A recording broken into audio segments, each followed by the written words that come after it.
आईला ओवाळू आरती भक्त जन सारे आईच्या चरणी लागती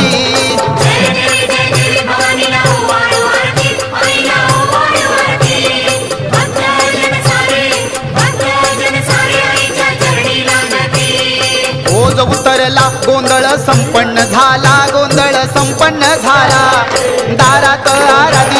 दारात आराधी आईचा उदो बोलला